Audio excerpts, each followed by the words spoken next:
आज की वीडियो मेरी उन लोगों के लिए है जो स्वीडन आना चाहते हैं, यहाँ पे काम करना चाहते हैं या अपना बिज़नेस शुरू करना चाहते हैं। जी हाँ, इस वीडियो में हम 3 बातों को डिस्कस करेंगे कि ये वीज़ा कौन सा होगा और इसका दौरानिया कितना होगा।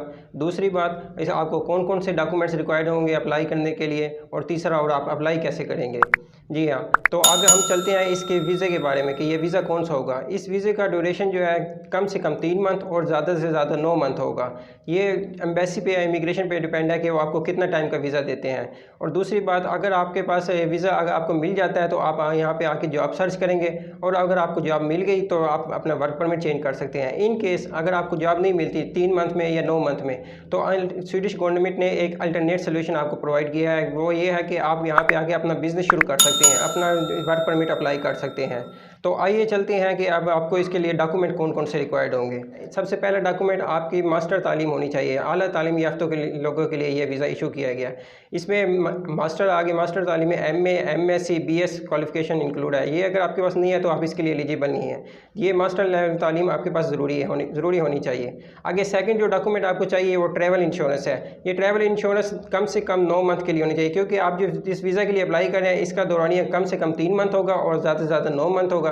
तो आपको ट्रैवल इंश्योरेंस कम से कम 9 मंथ की होनी ज़रूरी है। और इसमें ये इसलिए ज़रूरी है कि अगर इन केस स्वीडिश में आपको कोई इंसिडेंट हो गया, आपको कोई बीमारी हो गई, तो आपको वो स्वीडिश गवर्नमेंट सपोर्ट नहीं करेगी। तो ये आपकी ट्रैवल इंश्योरेंस होगी, तो ये जिस डिपार्टमेंट से पाकिस्तान में आपकी ट्रैवल इंश्योरेंस हुई होगी वो आपको कम्प्लीटली सपोर्ट करेगा, आपको अकोमोडेट करेगा।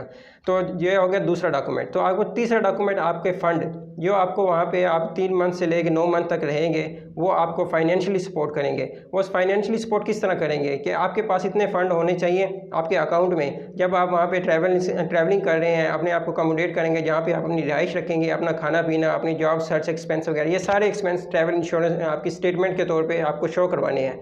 इसकी एक स्पेसिफिक अमाउंट है। अब हम उस अमाउंट की बात कर लेते हैं कितनी है। कम से कम 13,000 स्वीडिश क्रोन 1 मंथ के लिए आपके अकाउंट में होने चाहिए। अब आप 9 मंथ के वीज़े के लिए अप्लाई कर रहे हैं, तो अब 13,000 मल्टीप्लाई 9 कर दें तो ये 1,17,000 स्वीडिश क्रोन बनते हैं। तो ये आपके अकाउंट में होने ज़रूरी है। अब अगर आप पाकिस्तान से मेरी वीडियो देख रहे हैं तो ये पाकिस्तान के अकॉर्डिंग 24 से 25 लाख रुपए आपके अकाउंट में होने ज़रूरी है। अगर ये आपके पास अमाउंट पूरी है तो आपकी स्टेटमेंट पूरी है। अगर आप किसी और कंट्री से, इंडिया से, बांग्लादेश, नेपाल से देख रहे हैं, तो आप खुद ही 1,17,000 स्वीडिश क्राउन को खुद ही अपनी करेंसी के अकॉर्डिंग मल्टीप्लाई करके चेक कर सकते हैं कि आपको कितनी स्टेटमेंट चाहिए। आगे ये 3 डॉक्यूमेंट हो गए। सबसे पहले मास्टर लेवल तालीम, दूसरा आपके पास ट्रैवल इंश्योरेंस, तीसरा आपकी स्टेटमेंट। अब हम चौथे डॉक्यूमेंट की बात करते हैं, वो है पासपोर्ट की वैलिडिटी। अब आप 9 मंथ के वीज़े के लिए अप्लाई कर रहे हैं और 4 से 5 मंथ हम कह सकते हैं कि इसका प्रोसेस टाइम हो सकता है अप्रॉक्सीमेटली। तो अब आपके लिए कम से कम वैलिडिटी वीज़े की जो पासपोर्ट की एक्सपायरी है वो कम से कम 1.5 साल की होनी चाहिए, ताकि इस दौरानिए में अगर आप वीज़े के लिए प्रोसेस किया हो और उधर से आपका पासपोर्ट एक्सपायर हो गया तो आपके लिए एक बहुत बड़ा इशू बन जाएगा। इन केस आपको वीज़ा भी रिजेक्ट कर सकते हैं।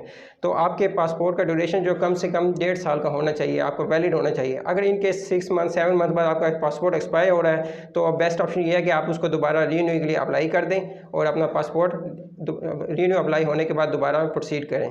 ठीक हो गया। ये 4 डॉक्यूमेंट अगर आपके पास ज़रूरी है, मैं दोबारा रिपीट कर देता हूँ। मास्टर लेवल तालीम, आपकी ट्रैवल इंश्योरेंस, आगे बैंक स्टेटमेंट और आगे पासपोर्ट की वैलिडिटी। ये 4 डॉक्यूमेंट अगर आपके पास फुलफिल है तो हम इसके फर्दर नेक्स्ट स्टेप की तरफ बात करते हैं।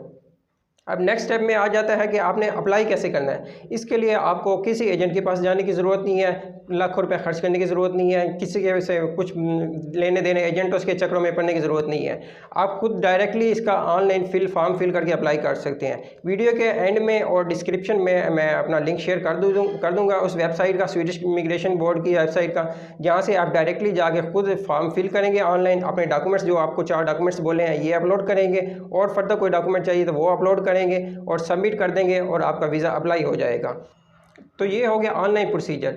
अगर इन केस आप ऑनलाइन फॉर्म फिल नहीं कर सकते, तो आप चाहते हैं कि आप फिज़िकली फॉर्म फिल करके एम्बेसी में खुद सबमिट करवाना चाहते हैं, तो इसके लिए मैं वीडियो के एंड में लिंक शेयर कर दूंगा।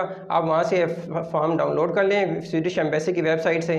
आप लिंक पे क्लिक करेंगे तो डायरेक्ट आपको स्वीडिश एम्बेसी पे लेके जाएगा। वहाँ से आप डायरेक्ट फॉर्म डाउनलोड करें, उसको मैनुअली फिल करें और इसके बाद अपने डॉक्यूमेंट्स अटैच करें। आपको एम्बेसी से अपॉइंटमेंट लेनी होगी फ़ोन पे, आप फ़ोन पे उनसे अपॉइंटमेंट लेंगे या ईमेल करके भी अपॉइंटमेंट ले सकते हैं। आप अपॉइंटमेंट लेके उसको फर्दर वहाँ पे डॉक्यूमेंट सबमिट करवा सकते हैं और आपका वीज़ा अप्लाई हो गया। ये आपका ओवरऑल प्रोसीजर है, इसमें किसी एजेंट की, किसी कंसल्टेंट की, किसी की ज़रूरत नहीं है।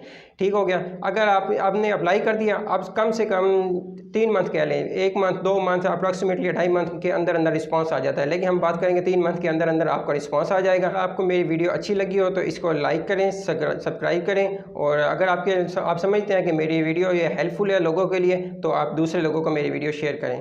Thank you so much.